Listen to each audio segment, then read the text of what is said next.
What's up YouTube, Evan Dante here. You're watching the Evan Dante Show where the money's rolling in, egos are out the door. Today, we're going to get into everything involving credit, how to get your credit right, all that good stuff coming up.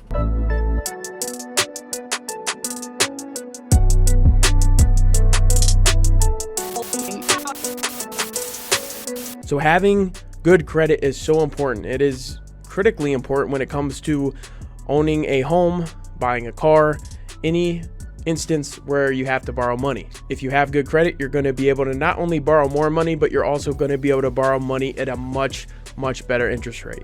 Whether you have a bad credit score and want to raise it, or whether you have a good credit score and want to have it continue to increase, or whether you're anywhere in the middle, this video is going to help you. It's going to break down in very simple terms how it all works, how credit works, how much credit is affected by each decision you make towards credit. Your credit score is going to be looking so good that you're going to feel like you just won the Super Bowl. So there are a lot of different factors that they're factors. New word right there. So there are a lot of different factors that affect your credit score, and some factors affect it more than others. So we're going to break it down by each part. The first thing we're going to get into is the most important. That's on-time payment history. This makes up 35% of your credit. Just pay your darn bills. It's not that hard.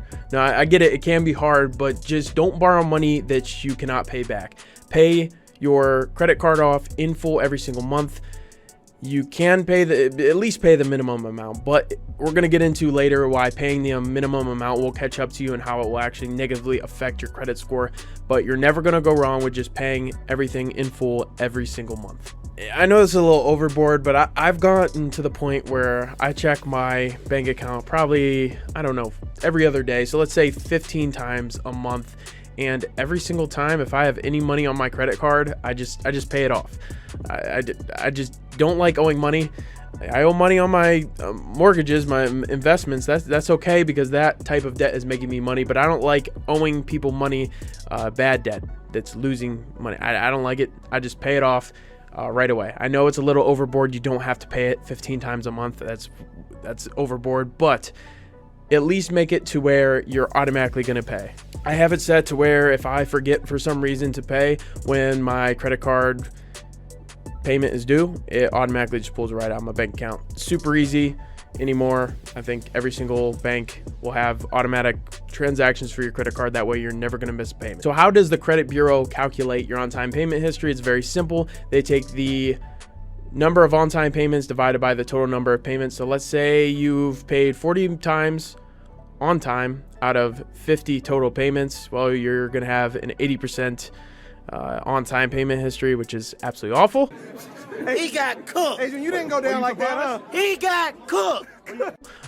So don't make it that bad, but just pay every single month, because even like a 98% is considered like moderate. That's not, just keep it at 100%. And to me, on-time payment history is the one thing that you can control the most about your credit.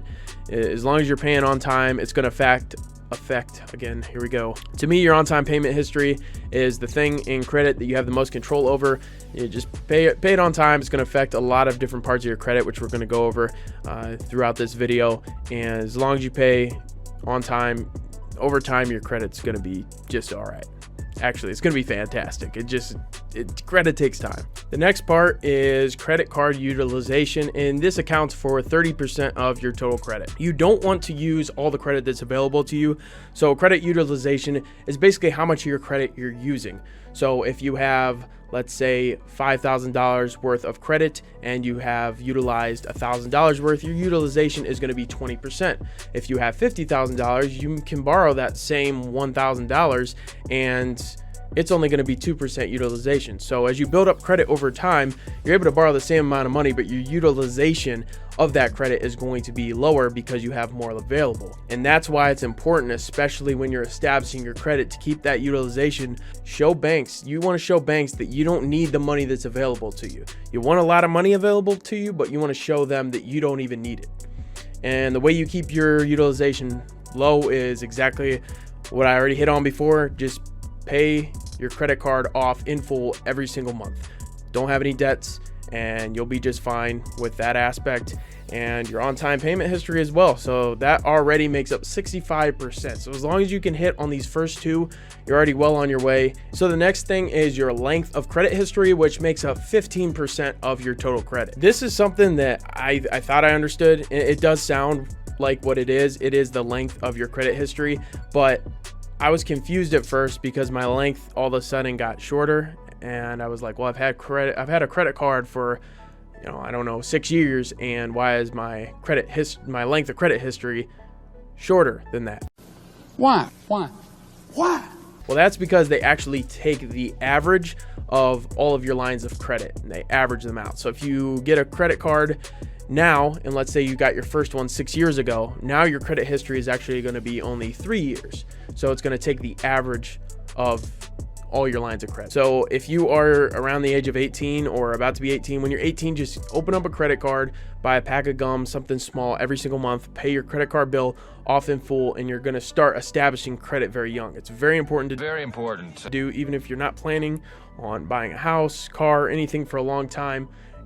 You're never going to go wrong establishing credit early, as long as you're paying it off every single month. So that brings us to our next part, which is your total lines of credit, which makes up 10% of your total credit score. So this gets kind of tricky because yes, it does benefit you to have more lines of credit, but then like we said in the last, the more you open up, the shorter your average length of credit is going to be. So it is good to show, you want to be able to show that you can make different kinds of payments. That looks good. So if you have, let's say, a car payment, a mortgage, and you're paying off your credit card bill in full every single month, that's what they want to see.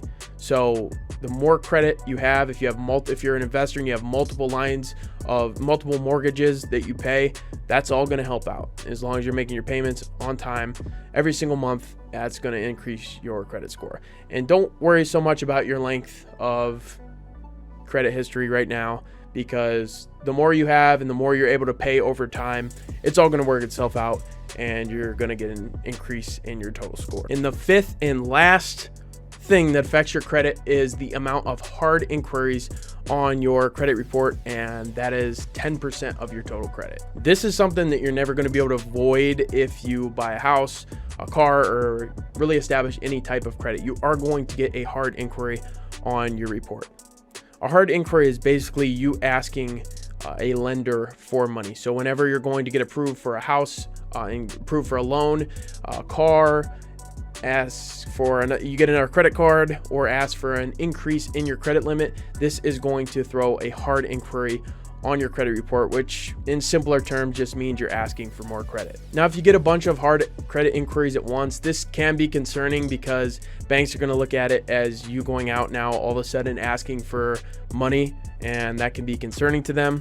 But having a few hard inquiries gets nothing to worry about, because the great thing about hard inquiries is they only stay on your credit report for 2 years, and they actually only affect your credit score for 1 year. So that's why it's good when you're young and establishing your credit. That's when you should open up, extra lines of credit and start to establish that credit, because you can take a couple hard inquiries on your account and it will lower your score a little bit, but over time you're going to increase your lines of credit. You're going to hopefully pay on those lines of credit or just have them open for a long period of time, which will really overall help a lot of different parts of your credit. All right.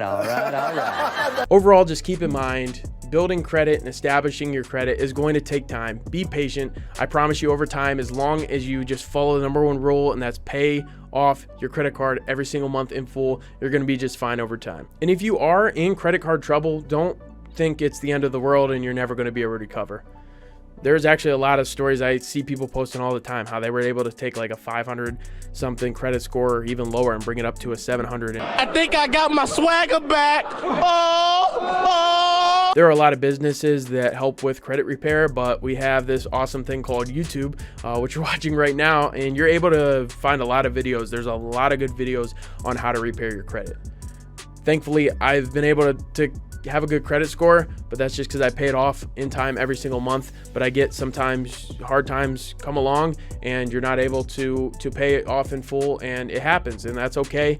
You can recover. I promise you. Don't get Don't get worried. You're going to be just fine. But guys, thank you so much for watching. If you have any questions at all, feel free to leave a comment down below. Let me know if you have any questions, like I said, or if you just want to see a certain type of video that I can throw out there. And of course, make sure to smash that like button. It really does help out the channel. Hit that subscribe button, notification bell, all that good stuff. And until next time, guys, peace.